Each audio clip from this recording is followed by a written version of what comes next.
ইলিশ মাছের প্রতি আমি দুর্বল। এটা কি সর্ষে বাটা? তো বন্ধুরা চলে এসেছি আজকে আবার কালীদিন হোটেলে। দেখতে পাচ্ছ এখানে কড়াইতে সর্ষের তেল চলে গেছে। রুমিনা, তো আজকে কি রান্না হবে? ওই দেখি ইলিশ মাছ। ও হো, দেখো লবণ মাখানো হচ্ছে, তাই তো? ভেজেও করা যায়, কাঁচাও করা যায়। তো বেশিরভাগ সময় আমি আগে কাঁচাই করতাম, কিন্তু সবাই কাঁচা করতো। তারপর এখন ভেজে করি, হালকা করে একটু ভেজে নিই। এদিকে আনো দেখি ইলিশ মাছটা এই পাশে টেবিল। অনেকে তো আবার কাঁচাও রান্না করে না। কাঁচা ইলিশ মাছ সব রকম ভাবেই খাওয়া যায়। বুঝলা কোনটা ভালো লাগে বেশি? দুটোই ভালো। মাছ বলতে মাছ বলতে আবার সবটাই ভালো লাগে, মানে সব রকম মাছই ভালো লাগে, মাংসের সাথে মাছ। তো বন্ধুরা এই মরশুমে কিন্তু ইলিশ মাছ খেতে হলে কিন্তু আসতে হবে কালীদিন হোটেলে। আর উর্মিলা দেখো রান্না করছে আজকে সরষে ইলিশ।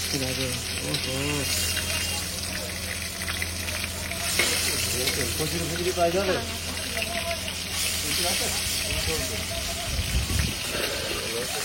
কার কার ইলিশ মাছ খেতে ভালোবাসে, ভালো লাগে একটু কমেন্টে কিন্তু অবশ্যই জানাবে।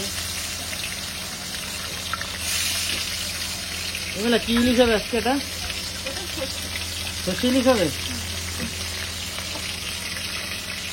মাছটা ভাজা হওয়ার পরে রান্না বাকিটা, তাই তো?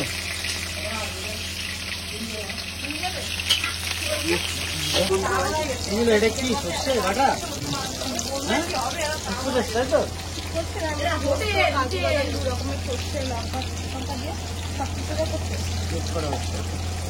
এগুলো কি ইলিশের ভিতরে যাবে? সর্ষে না কালো সর্ষে বলে? সাদা আর হলুদ দুটোই দেওয়া, তাই না?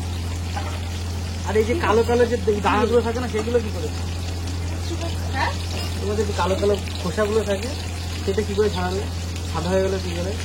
দুটো আগে সর্ষে কম দিয়েছে, ওই জন্য খাই না। ওটা হচ্ছে একটা গামলার মধ্যে সর্ষেটা নিয়ে নিই, সর্ষেটা নিয়ে তার মধ্যে যতটা লাগিয়ে নিয়ে জলটা উপর দিয়ে ঢালি।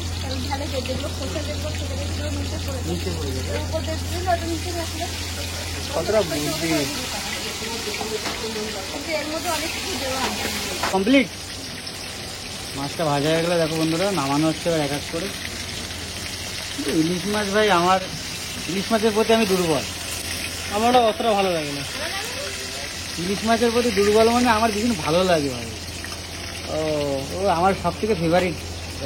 আমার কাতলা মাছটা বেশি ভালো লাগে। এটা কি যাচ্ছে এগুলো? আলু কালো জিরে চলে গেল, দেখতে পাচ্ছি বন্ধুরা।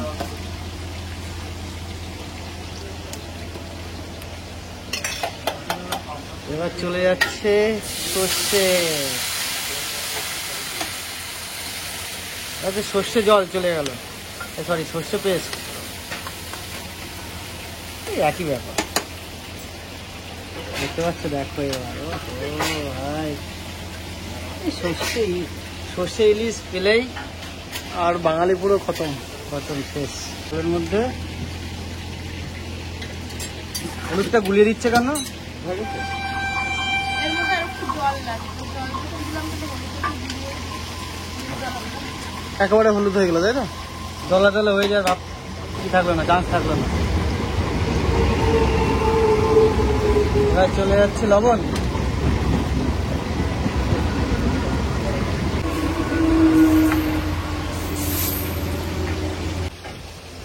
ও এটা দেখো কত সুন্দর একটা ঝাঁঝালো গন্ধ কিন্তু চলে আসছে। কি বলতো, সর্ষের এই যে ভাবটা যখন নাকে যায় না, ভাজানো গন্ধটা এই যা।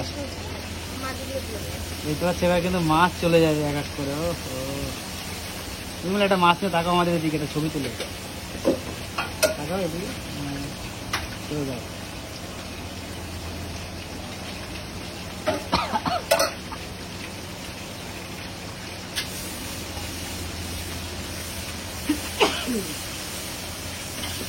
কয় পিস আছে উর্মিলা আজকে ইলিশ মাছ?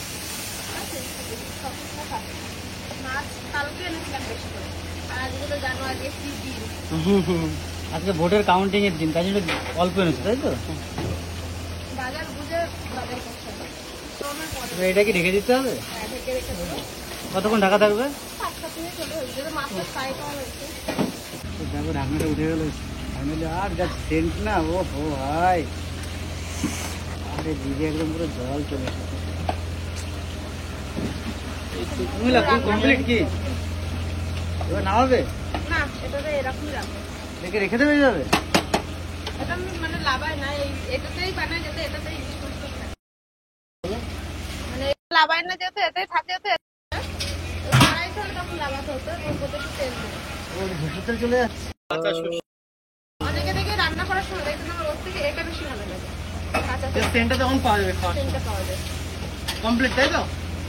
বলো এবার দর্শকদের উদ্দেশ্যে কিছু দেখো ইলিশ মাছ হচ্ছে বিভিন্ন মানুষ বিভিন্ন রকম ভাবে তৈরি করে, আমিও বিভিন্ন ভাবে তৈরি করি, আমি কারোর সাথে দেখে করি না। তো যদি ভালো লাগে অবশ্যই লাইক কমেন্ট করো, জানাবে আর কিছু করা যায় এবং এই রেসিপিটা কেমন।